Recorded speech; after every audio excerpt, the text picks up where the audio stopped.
In this video, we discussed regarding complex scalar field. So we have already discussed it regarding the real scalar field or the Klein-Gordon field.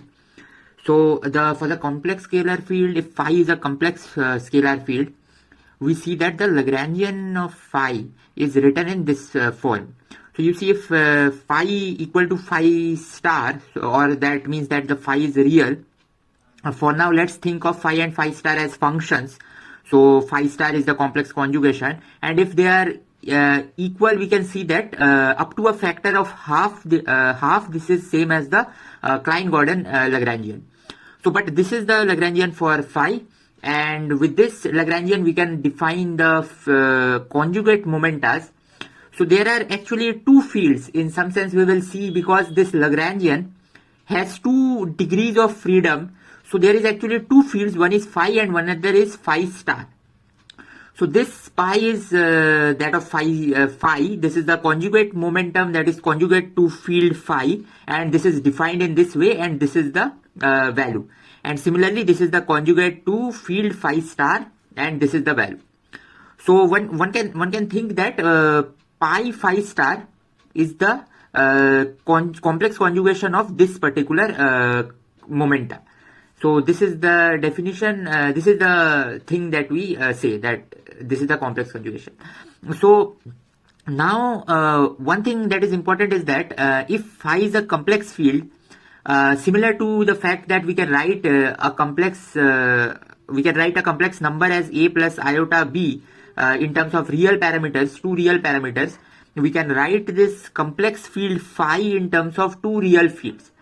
So let's break phi in terms of phi 1 and phi 2, which are 2 real fields, and then phi star is just the complex conjugate, that is this. Now what we can do is we can put phi and phi star in this definition of the Lagrangian. Then the entire Lagrangian will be a function of phi 1 and phi 2. And when we do that, we will see that the Lagrangian actually breaks into summation of the Klein-Gordon Lagrangian. So this is the Klein-Gordon part. So this is the Klein-Gordon part. So it breaks into the Klein-Gordon Lagrangians of 2 real scalar fields, and it is the sum of them. So in this sense, we see that there are 2 degrees of freedom encoded in these 2 real fields. And this decomposition that we have done will be useful to write the operator form of this phi in terms of these 2. We will see that later. So once we have the Lagrangian, we have seen the form of Lagrangian. Now what we can do is we can find the equation of motion. The equation of motion is governed by this Euler-Lagrange equations. And now we can simply plug in these derivatives, and the equation of motion will be this. One thing is important, the equation of motion corresponding to phi has a phi star in it, because there is a derivative with respect to phi. So what remains in this is the phi star. So once we have the equation of motion corresponding to phi, we also have equation of motion corresponding to phi star. So these are the 2 equations of motion. So this is one and this is the second one. What we can do is we can again put in this equation of motion this decomposition that we have here. We will get back the equation of motions corresponding to Klein-Gordon field, but the mass will always be equal. So these decomposition in phi 1, phi 2, these 2 real fields, there was no constraint on whether they will have same mass or not. But the moment we try to break the Lagrangian into 2 parts, we see that we will automatically get a m that is same in both. So with this we can now we can define the Hamiltonian density, that is p q dot minus L kind of. So this is the conjugate momenta. And then there is summation over this A part. So you see, this summation over the A part means I have 2 fields now. So I will one term will be that of the phi field, and another term will be that of phi star field. So, and the final form of the Lagrangian, we can simply plug, will be of this form that I have written here. But now again there is a important point, that is this Hamiltonian density is actually, we can straight away see that this Hamiltonian density is simply the sum of Hamiltonian densities corresponding to the real scalar fields. Now how we can check that? we can either check it directly from this and using this definition here, or we can put the values of phi and phi star here and open everything. That will also show that this is the sum of this. So as this is the sum of this and the Lagrangian also sum of this, we see that there is an importance that why we had a factor of half before the Klein-Gordon but not before the complex scalar field. So we have the Hamiltonian. Now what we can do is we can look at some symmetries. So there is a U1 symmetry. So there is a U1 symmetry associated to this particular Lagrangian. That means phi can go to e power I theta and phi star similarly minus I theta. And if theta is a small parameter, we can see that we can do a Taylor expansion, and we see that up to first order there is a variation of the field by this amount and by this amount. And the Lagrangian doesn't change. So delta L is 0. Remember, for being a symmetry, we need delta L to be of the form of this for some f. So here the f mu part is 0 because delta L is 0. Why is delta L 0 can be understood like because there is phi and phi star everywhere and this phase will just cancel off. So once we have this delta phi and phi star, we can apply the Noether's conserved current formula that we have been using many times. So delta L is 0. So with this we have this as the formula, and there is summation over the fields. So there are two terms. One is the delta phi term and one is delta phi star. And the final expression of the charge of the current, of the conserved current corresponding to this symmetry is this one. Now there is one more important point here is that we can, so this is a single complex scalar field. We can think of what can happen if I have two complex scalar field. So if I have two complex scalar field, let phi 1, phi 2 be two complex scalar field. So here phi 1, phi 2 were the decomposition of a single scalar field into two parts. These are real scalar fields. Now I am considering a different situation where they both are complex.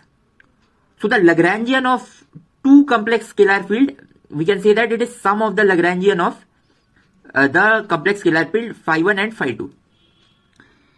But this can be brought into a very intuitive form by using the fact that let's define a phi, a column vector that has phi 1 and phi 2.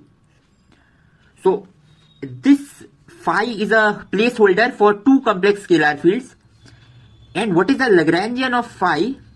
It is Lagrangian of phi 1 plus Lagrangian of phi 2, which is equal to, we can show that because now we know that Lagrangian of a single complex scalar field. So it turns out this Lagrangian is actually exactly of the same form. So let's see. So if I put a dagger, then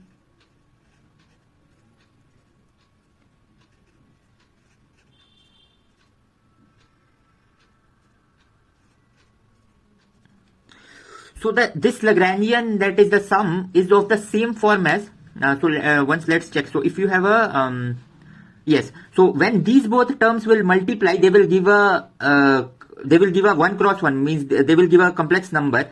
So this Lagrangian must not be a matrix because you see I will have one row, two columns, and then two columns, one row.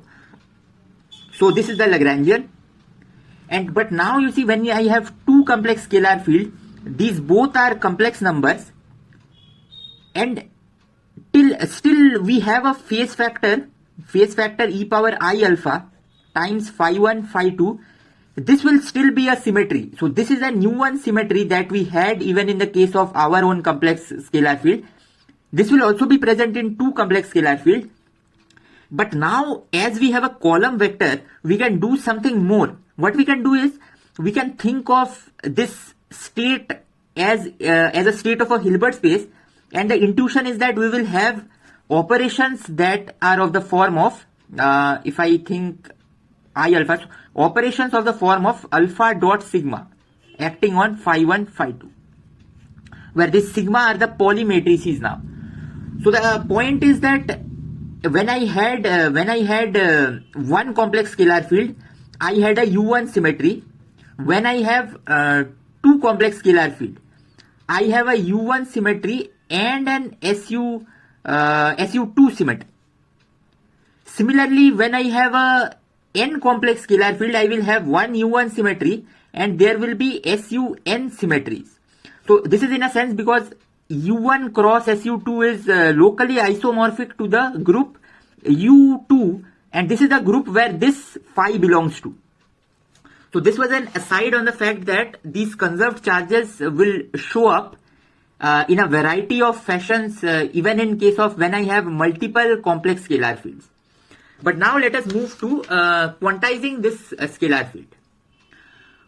So this is the Lagrangian we have seen, and now we have discussed that it can be broken down to two real field Lagrangian, real Klein-Gordon field. This is a single complex scalar field, and the Hamiltonian density is also of this form. So now we already know that the operator representation of single Klein-Gordon fields, real scalar fields, are of this form. That is shown here and here. And now what we need to do is phi of x. We can write phi of x as this by using 2 degrees of freedom, real variables. And now phi 1, phi 2, the value we know, we can simply put it and we see such an operator representation. Now there is a very interesting point here, that is this operator that is here in the bracket and this operator that is here in the bracket, they are now different operators. So these operators are no longer some C and C dagger, because this is not a dagger of this. So in a sense, I can define this entire thing with 1 over root 2 as some CP and this entire thing as some DP dagger. So I have constructed now two operators, that is CP and DP dagger. So there is a set of 4 total operators, CP, CP dagger, DP, DP dagger.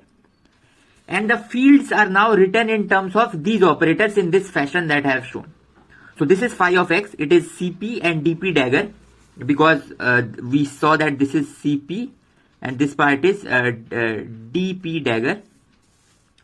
Now this is phi star, which is the conjugation of this.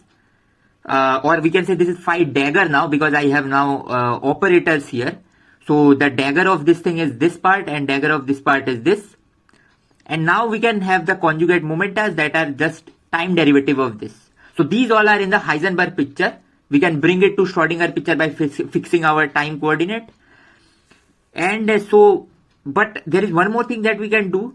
This fact that we have defined the CP, DP dagger operators in term of the annihilation and creating operators of real field, what we can do is now we can utilize the commutation relation of these real field operators to find the commutation relations of these CP and DP operators. So we can check that CP CK dagger, it gives a 2 pi cube delta cube function. How can we do that? We can simply take this commutator and then substitute CP in terms of A1p and A2p, and CK dagger also in terms of A1p and A2p. And then we know the commutation relation of A1p and A2p with A1p dagger, A2p dagger, and we can utilize them to find these commutation relations. So that's all for this video. In this video we discussed regarding this complex scalar field. In the next video we will talk about the charges associated to the symmetry that we saw, the U1 symmetry.